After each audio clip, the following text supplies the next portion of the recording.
आप सभी को खुदावंद यीशु मसीह के नाम से शालोम, प्रेज़ द लॉर्ड, जय मसीह की। मैं बिशप पॉल इंद्रजीत खोखर की तरफ से बीते दिनों में हम सोशल मीडिया के ऊपर बहुत सी ऐसी वीडियोस, फोटो देख रहे हैं जिसके द्वारा मसीहत का, चर्च का बहुत उपहास और मजाक का पात्र बनाया जा रहा है। इसमें जो लोग उपहास कर रहे हैं, उन वीडियो के द्वारा मजाक बना रहे हैं, मेरा मानना है कि उनकी गलती नहीं है, क्योंकि वो तो मसीही को जानते ही नहीं हैं। परंतु सबसे बड़ा दुख, दर्द और पीड़ा का कारण ये है कि ये लोग अपने आप को तथाकथित अपोस्टल, बिशप, पास्टर, प्रॉफेट बोलते हैं और मसीही के, कलीसिया के सिद्धांत के विपरीत जाकर वो आचरण करते हैं। तो ये बहुत ही दुखद और चिंताजनक बात है, जिसके ऊपर मसीही बुजुर्गों को, प्राचीनों को, जो काफी लंबे समय से सेवकाई में है, जिनका अनुभव 35 साल का अनुभव है सेवकाई में, उनको आगे आकर इस विषय के ऊपर बात रखनी चाहिए, क्योंकि इसमें किसी व्यक्ति विशेष का नुकसान नहीं है, किसी संगठन विशेष का नुकसान नहीं है, किसी संस्था विशेष का नुकसान नहीं है। इसके द्वारा, इन कार्यों के द्वारा मसीही का, चर्च का नुकसान हो रहा है। चर्च का जो अक्स है वो बिगाड़ दिया जा रहा है। प्रियो, बाइबल में हम 2 आयतों को पढ़ेंगे, उसमें थोड़ा सा मैं ज्यादा प्रचारित, थोड़ा सा मैं पढ़ना चाहता हूं। पहला तीमुथियुस 4 अध्याय उसकी 1 आयत में इस प्रकार परमेश्वर का वचन कहता है, परंतु आत्मा स्पष्टता से कहता है कि आने वाले समयों में कितने लोग भरमाने वाली आत्माओं और दुष्ट आत्माओं की शिक्षाओं पर मन लगाकर विश्वास से बहक जाएंगे।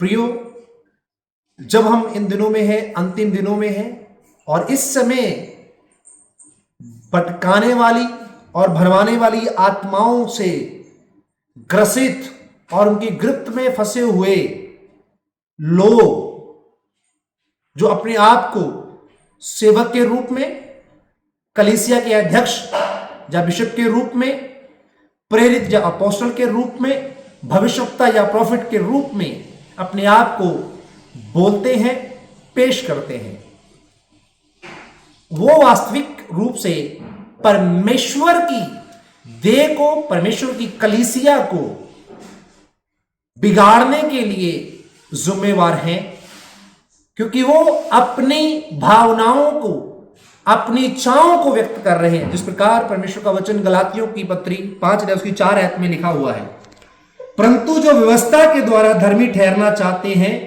मसीह से अलग और अनुग्रह से गिर गए हो। मैं इस वचन के द्वारा आप एक ही बात कहना चाहता हूं, मसीह यीशु में आप और मैं किसी भी कीमत पर कुछ भी चीज अपने बलबूते पे, अपने समझ से, अपनी ताकत से, अपनी बुद्धि से, अपनी योग्यता से हासिल नहीं कर सकते। हमारा उद्धार परमेश्वर के अनुग्रह से है। हमारी माफी, हमारी शुद्धता हम यीशु मसीह के बलिदान के द्वारा, यीशु मसीह के त्याग के द्वारा, यीशु मसीह के मृत्यु के द्वारा, यीशु मसीह के मृत्यु में से जी उठने के द्वारा हम लोग बचाए गए हैं, धर्मी ठहराए गए हैं, पवित्र किए गए हैं। आज जो चर्च में जो चीजें हम घटित होते हुए देख रहे हैं, अभी जैसे पीछे पाम संडे निकला, प्रियो, पाम संडे के दिन जो घटित हुआ है वो बिब्लिकली नहीं है, वो बाइबल के सिद्धांत के अनुसार नहीं है, क्योंकि नए नियम की कलीसिया उधार पाए जो यीशु मसीह के लहू से खरीदे गए लोग हैं, वो व्यवस्था के अधीन नहीं है, वो भविष्यवाणियों के अधीन नहीं है, वो यीशु मसीह के अधीन है। और वो यहूदियों के लिए एक चिन्ह के रूप में था कि तुम्हारा उद्धारकर्ता, तुम्हारा राजा इस रीति से आएगा।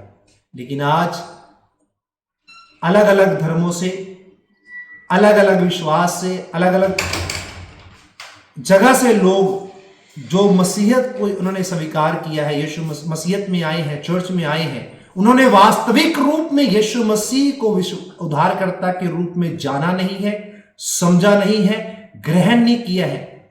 चर्च की अपनी एक सभ्यता है, संस्कृति है, व्यवहार है, चरित्र है, जिसका संसार के किसी भी धर्म, किसी भी पंथ से कोई मेल जोल या समानता नहीं है।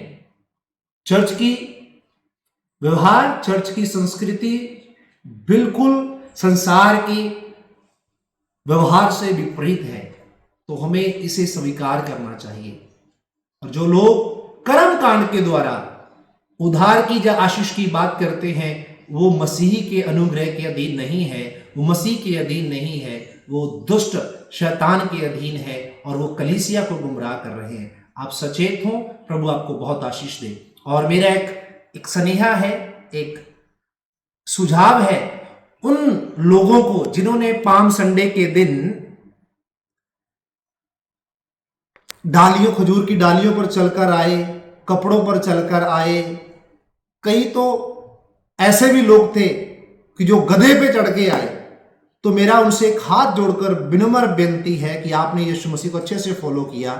तो आज वीरवार, गुरुवार का दिन है, कल शुक्रवार है, तो क्यों ना फिर आप यीशु मसीह को वास्तविक रूप में फॉलो करते हुए कल के दिन क्रूस पर भी आप चढ़े, अपने हाथों पांव में कील ठुकवाएं और यीशु मसीह के स्वरूप को अच्छी तरह से पेश करें और अपने आप को क्रूस के ऊपर बलिदान करें और तीसरे दिन मृतकों में से जी भी उठे।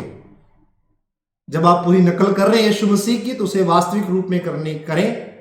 प्रभु आप ऐसे लोगों को समझ दे, बुद्धि दे, अकल दे। और जो इन लोगों को फॉलो कर रहे हैं, जो इन लोगों की चीजों में फंसे हुए शिक्षाओं में, उनको मेरा हाथ जोड़कर विनम्र बेनती है कि आप परमेश्वर के पवित्र वचन को पढ़ें, आप परमेश्वर के पवित्र वचन को समझें, जानें और इसके अनुसार व्यवहार करें। आपको कोई मनुष्य, कोई पास्टर, कोई बिशप, कोई प्रॉफेट, कोई अपोस्टल आपको स्वर्ग नहीं लेकर जा सकता। आपको स्वर्ग का अधिकार सिर्फ यीशु मसीह देते हैं, वही आपको लेकर जा सकते हैं। जब आप उसके वचन को जानेंगे, पढ़ेंगे, समझेंगे, तभी आप वास्तविक रूप में उसे समझ पाएंगे।